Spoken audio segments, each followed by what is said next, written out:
과학의 발달로 예전에는 상상할 수 없던 일들이 일어나곤 하지요. 이런 일을 재미있게 다룬 영화가 있어서 소개하겠습니다. 이 영화는 반복되는 삶에 지친 주인공이 자신의 일을 대신할 복제인간을 만드는 데서 시작됩니다. 회사용 복제인간과 가정용 복제인간을 만들어 일을 맡기고 주인공은 꿈 같은 시간을 보냅니다. 하지만 문제가 발생합니다. 열심히 일하던 복제인간들이 점점 게을러지면서 여자친구와 데이트하거나 놀러 다니는 등 자기가 좋은 일만 하려고 했기 때문입니다. 우리는 이 영화를 통하여 복제인간 문제를 한번 가볍게 살펴볼 수 있습니다.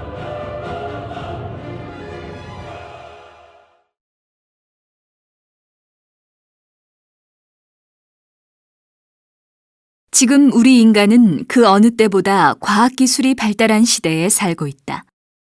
이러한 과학기술의 발달이 삶의 질을 높이도록 해주지만 예전에는 상상할 수 없었던 많은 윤리적인 문제들이 생기고 있다. 어떤 문제들이 특히 논란이 되고 있는가? 불임 치료나 난치병 치료의 획기적인 해결책을 제시했다고 평가되는 생명과학 부분에서 많은 윤리적인 문제를 일으키고 있다.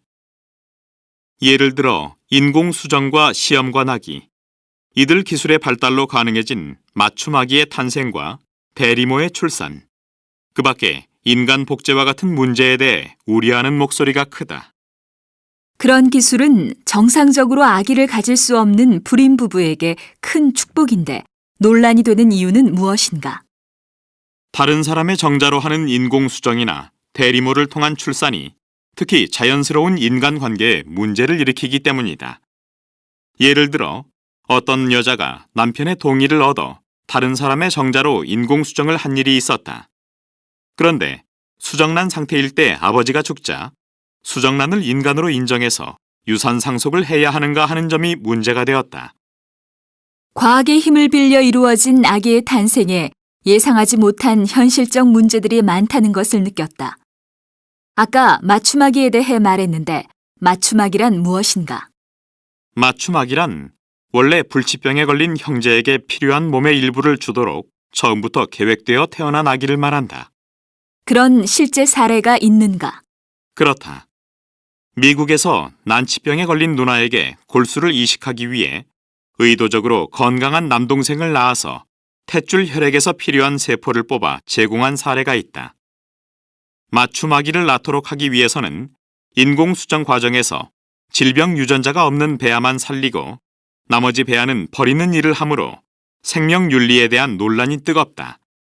이는 버려지는 배아가 생명인가 아닌가 하는 점이 문제가 되기 때문이다.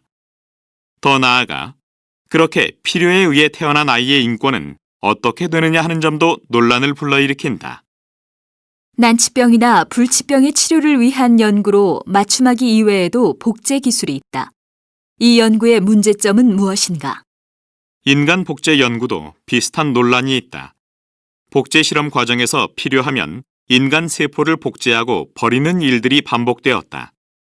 그래서 이런 연구는 결국 인간을 실험 대상으로 보고 필요에 따라 복제하거나 버릴 수 있는 존재로 취급하는 등 인간의 존엄성을 훼손할 것이라는 우려를 낳고 있다. 앞으로 과학기술이 더 발전하게 되면 우리가 예상하지 못한 심각한 부작용들이 생길 수 있다는 지적이 많다.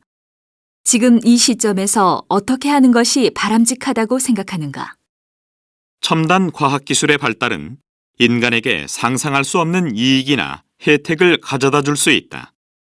그러나 그런 연구나 실험을 아무 제약 없이 허용한다면 무서운 미래를 맞이할 수도 있다는 점을 부인할 수 없다. 그러므로 지금이 그 어느 때보다 생명 윤리에 대한 관심과 지혜가 필요한 때이다.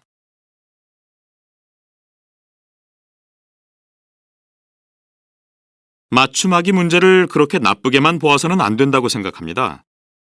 제가 그렇게 생각하는 이유는 맞춤아기를 낳은 것은 죽어가는 아기를 살리기 위해 어머니가 어쩔 수 없이 한 일이기 때문입니다.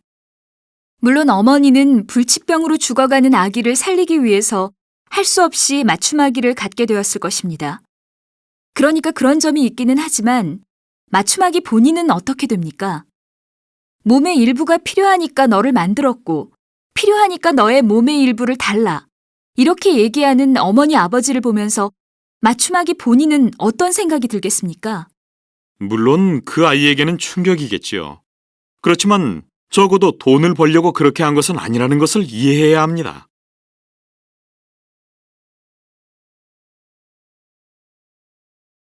최근에 맞춤아기에 대한 논란이 일고 있는데 두 분은 어떻게 생각하십니까? 아기를 필요에 따라, 그러니까 아기의 신체의 일부가 필요하니까 아기를 만들겠다 이렇게 하는 것은 생명의 존엄성을 손상하는 일로 누구나 비윤리적이라고 생각할 것입니다.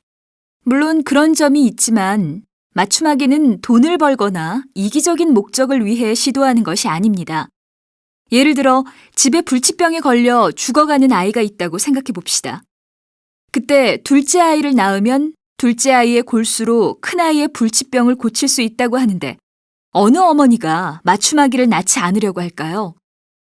맞춤아기는 엄마가 내린 어쩔 수 없는 결정입니다. 어떻게 그렇게 쉽게 비인간적, 비윤리적이라고 비난할 수 있습니까? 그럼 불치병에 걸린 아이를 위해 맞춤아기를 만들어 필요하다면 맞춤아기의 몸의 일부를 빼내고 잘라내어 다 쓰자는 것입니까? 비록 영화 속이기는 하지만 맞춤아기로 태어난 아이가 그 사실을 알고 고통을 받다가 어머니를 고소하는 상황이 생기기도 했습니다. 그만큼 맞춤아기로 태어난 아이에게도 이 문제는 심각한 상황이 아닐 수 없습니다. 물론 저도 맞춤아기가 윤리적인 면에 문제가 있다는 점을 인정하고 있습니다. 그렇지만 가능한 치료 방법이 있는데 윤리적인 문제가 있다고 해서 이 방법을 쓰지 못하게 하고 한 인간을 죽게 내버려 두는 것이 과연 인간적일까요?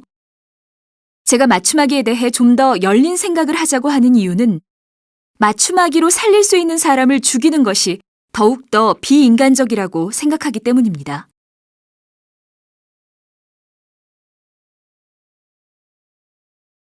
우리 주위의 대부분의 발명품들은 생활 속의 불편함을 고치려는 노력 속에서 나왔다고 할 수 있는데요. 오늘은 어떤 것을 소개해 주시겠습니까? 오늘은 잘못 쓴 것을 지우거나 고치는 데에 쓰는 물건들을 소개해 드리겠습니다. 예를 들면 지우개 달린 연필은 연필로 뭘 쓸 때 꼭 지우개를 따로 챙겨야 하는 불편함을 느낀 어떤 사람이 지우개를 연필에 붙이면 어떨까 하는 아이디어에서 나왔다고 하고요. 수정액은 오타 때문에 직장에서 해고될까 걱정하던 어떤 여비서가 흰색 물감을 감춰두고 쓰다가 이 아이디어를 제품화한 것이라고 합니다.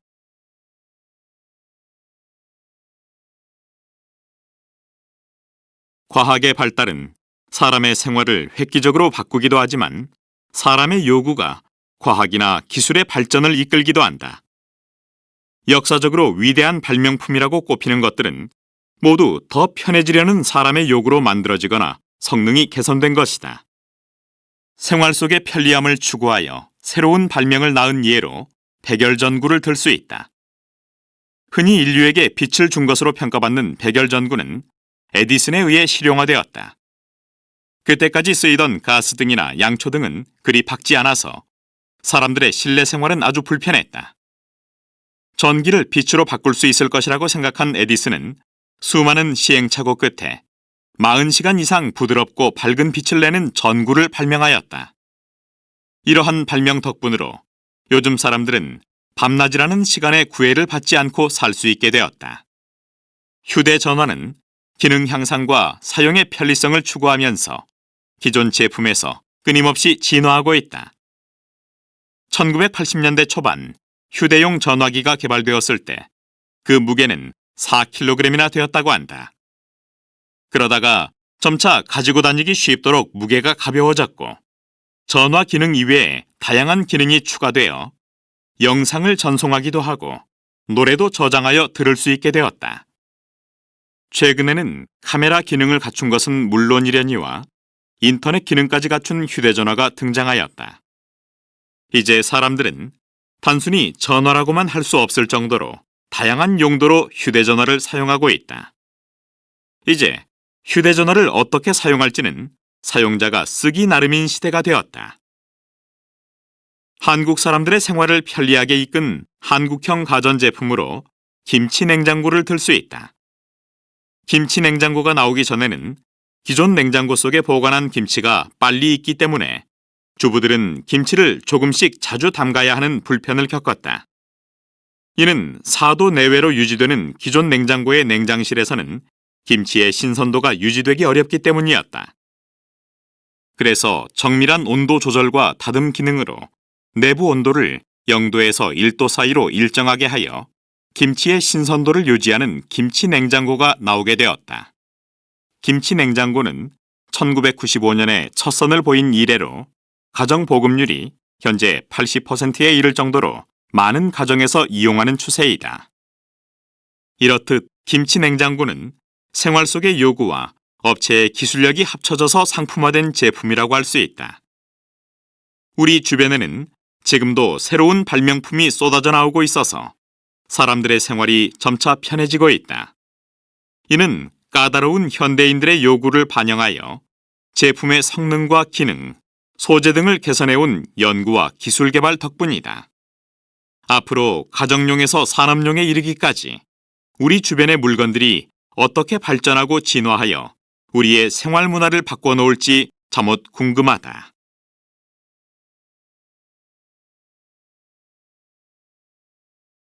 필요는 발명의 어머니라는 말이 있지요. 최근 시내에서 열린 한 전시회에서는 생활 속의 아이디어로 만든 여러 가지 발명품들이 한자리에 모였습니다. 이들 발명품들은 대부분 일상생활 속에서 느꼈던 불편함을 고려해 만든 것들이라고 합니다. 생활과학부 김지윤 기자가 다녀왔습니다. 보통 사람들은 일상적인 일들이 습관화되어 불편을 별로 느끼지 않고 생활하는데요. 이번에 전시된 발명품들은 생활 속의 아주 작은 불편함도 놓치지 않고 바꾸어 보려고 노력하는 과정에서 만들어졌다고 합니다. 이 제품은 물을 무서워하는 사람을 위해 만들었다는 특수 수영복입니다. 입고만 있어도 물에 뜰 수 있는 이 수영복은 한 발명가가 구명조끼에서 아이디어를 얻어 만들었다고 합니다. 이 외에도 자동으로 살균되는 위생버스 손잡이, 쉽게 크기를 조절할 수 있는 강의실용 의자, 버스의 남은 좌석을 알려주는 시스템 등이 눈길을 끌었습니다. 한 발명가를 만나보았습니다. 저는 버스의 남은 좌석을 알려주는 장치를 개발했습니다. 버스를 타려고 하면 내가 탈 버스에 앉을 자리가 있는지 궁금하거든요. 특히 피곤해서 앉아서 가고 싶을 때는 이 버스를 타야 하는지 아니면 다른 버스를 타야 하는지 망설여집니다. 그래서 버스 정류장에 이런 장치가 필요하지 않을까 생각했습니다. 백화점 주차장에 가보면 몇 자리가 남아있는지를 알 수 있는데 거기서 힌트를 얻어서 이 장치를 만들어 보았습니다. 이번 전시회에 출품된 발명품들은 하나같이 실용성에 기술력까지 갖추고 있는데 요즘의 웰빙 추세를 반영한 건강 관련 작품도 많이 눈에 띕니다. 이들 중 상당수 발명품들은 머지않아 상품화될 것이라고 합니다. 발명이라고 하면 되게 거창한 물건을 떠올리는데 이번에 전시된 발명품들을 보니 꼭 그런 것 같지는 않습니다. 이번 한국 발명품 전시회는 국내외 우수 발명품 100여 점을 모아 5월 말까지 코엑스에서 계속됩니다.